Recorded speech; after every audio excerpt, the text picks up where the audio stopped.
बिस्मिल्लाहिर्रहमानिर्रहीम। अस्सलामु अलैकुम नाजरीन। एक मोहतरम का सवाल है और सवाल ये है, क्या फ़ोन पर तलाक देने से तलाक हो जाती है, या इसी तरीके से अगर कोई व्हाट्सएप या दीगर सोशल मीडिया प्लेटफॉर्म पर अपनी अहलिया से यानी वाइफ से चैट कर रहा हो तो उस चैट के दौरान अगर लिखकर वो अपनी बीवी को तलाक दे दे तो क्या लिखने से तलाक हो जाती है। ये बात जहन में रखे। सवाल करने वाले साइल का सवाल ये भी है कि जिस वक्त शोहर ने अपनी बीवी को फोन पर तलाक दी या उसने चैट पर उसने तलाक दी तो उस सूरत में वहां पर कोई गवाह मौजूद नहीं था, यानी गवाहों की आदमी मौजूदगी में, गवाह ना होने की सूरत में भी क्या तलाक वाक़ई हो जाती है या नहीं। तो दोस्तों, हम इस पूरे मसले को सिलसिलावार 4 शक्लों में 4 तरतीबों में बतलाते हैं। पहली तरतीब यह है कि अगर किसी शख्स ने फोन कॉल के जरिए अगर अपनी बीवी को तलाक दी और वहां पर ना कोई शोहर के पास मौजूद था और ना बीवी के पास कोई मौजूद था, लेकिन शोहर ने बिल्कुल साफ शफाफ वाज़े अल्फाज में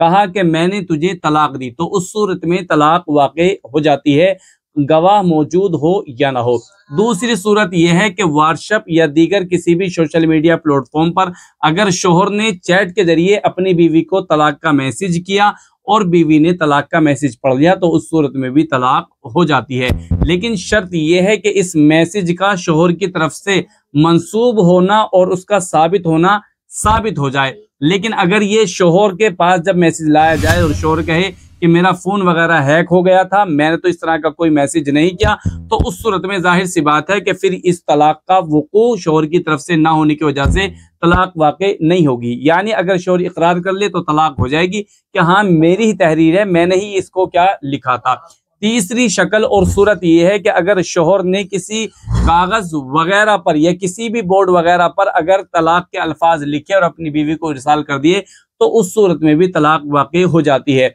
लेकिन आखिरी और चौथी शक्ल यह है कि अगर शोहर ने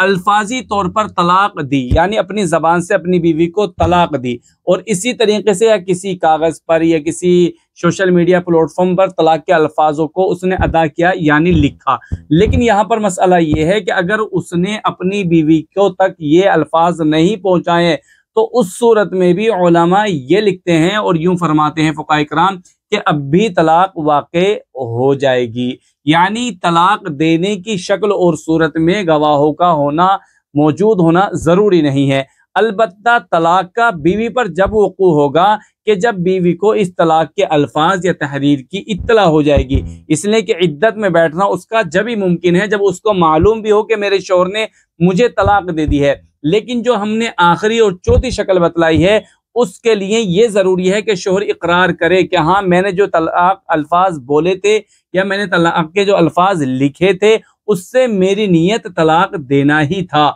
ना कि सिर्फ तहरीरी मश्क करना या अल्फाजी मश्क करना। अगर वो अपनी नीयत के साथ साथ अपने इस लिखे हुए तहरीर का या अपने कहे हुए अल्फाज का इकरार भी कर लेता है तो उस सूरत में उस शक्ल में तलाक वाक़ई हो जाएगी। नाज़रीन, यहाँ पर यह बात भी आप जहन में रखें, बाज़ हमारे भाई और बहनों के जहन में होता है कि जिस तरह निकाह होते वक्त में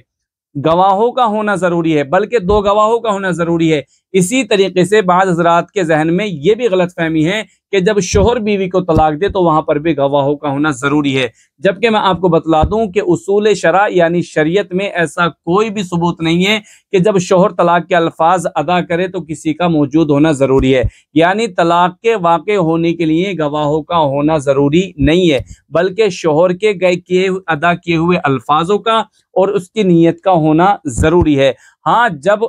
इद्दत औरत पर शुरू हो जाएगी, वाजिब हो जाएगी, जब औरत को मालूम हो जाएगा कि उसके शोहर ने तलाक दे दी है। आखिरी मसला यहाँ पर आप जहन में ये भी रख लें कि अगर शोहर ने मजाक में भी तलाक दी है, अगर शोहर ने गुस्से में भी तलाक दी है, अगर शोहर ने बेपनाह मोहब्बत का इजहार करते वक्त भी तलाक दी है, या रोते हुए भी तलाक दी है, या हंसते हुए भी तलाक दी है, यानी आप यूं समझ लीजिए किसी भी कंडीशन में किसी भी शक्ल में अगर उसका दिमागी तवाजुन ठीक और दुरुस्त है और उसने तलाक के अल्फाज इस्तेमाल किए हैं तो उस सूरत में चाहे गवाह मौजूद हो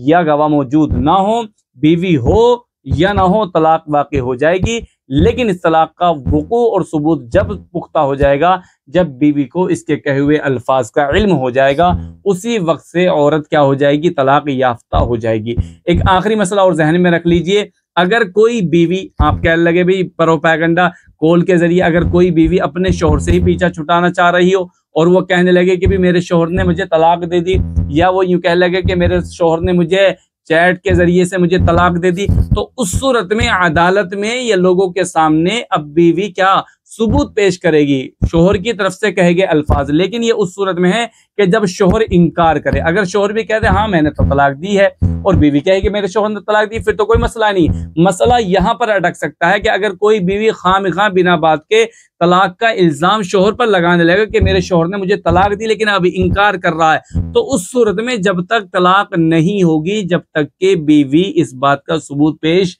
ना कर दे कि हाँ मेरे शोहर ने फला फला शख्स के सामने तलाक दी थी, यानी बीवी की तरफ से जो शोहर की तरफ वो दावा करे कि शोहर ने मुझे तलाक दी है, उसके लिए गवाहों का साबित करना भी जरूरी है, गवाहों का मौजूद करना भी जरूरी है, सबूत का और शवाहिद का साबित करना भी जरूरी है। लेकिन अगर शोहर तलाक देना चाहे तो महज तलाक का इरादा और नीयत और बीवी तक उसके अल्फाज का पहुंचाना जरूरी है, उससे तलाक वाक़ई हो जाएगी। ये मसाइल आप खूब जहन नशीन कर लीजिए और बिल्कुल भी तलाक में कोताही ना कीजिए। तलाक अल्लाह के नज़दीक हलाल चीज़ों में सबसे ज़्यादा नापसंदीदा अमल है, लिहाजा तलाक के बारे में आदमी को सोचना नहीं चाहिए। अपने पार्टनर लाइफ के साथ अच्छी से ज़िंदगी गुजारनी चाहिए, आफू और दरगुजर का मामला करना चाहिए। तलाक पहला और शुरुआती मामला नहीं होता। मज़हब इस्लाम ने अगर तलाक की मर्द को इजाज़त दी है तो वो बहुत बहुत बहुत बहुत आखिर में और उन हालात में दी है कि जब बनने की कोई भी शक्ल मौजूद नहीं है, और हालात ये है कि मर्द और औरत दोनों की जिंदगी तबाह बर्बादी के दहाने पर है, या एक दूसरे की जान लेने पर मजबूर ना हो जाए। इसलिए शरीयत कहती है कि अब तलाक देकर पीछा छुटाओ और दोनों फिर किसी और के साथ निकाह करने के बाद अपनी हंसी खुशी जिंदगी बसर करो। बहरहाल इस वीडियो और जानकारी को आप ज्यादा से ज्यादा शेयर करें, इसलिए कि इस जदीद दौर और मॉडर्न के जमाने में आमतौर पर लोगों में गलतफहमी भी पाई जाती है। अस्सलाम वालेकुम।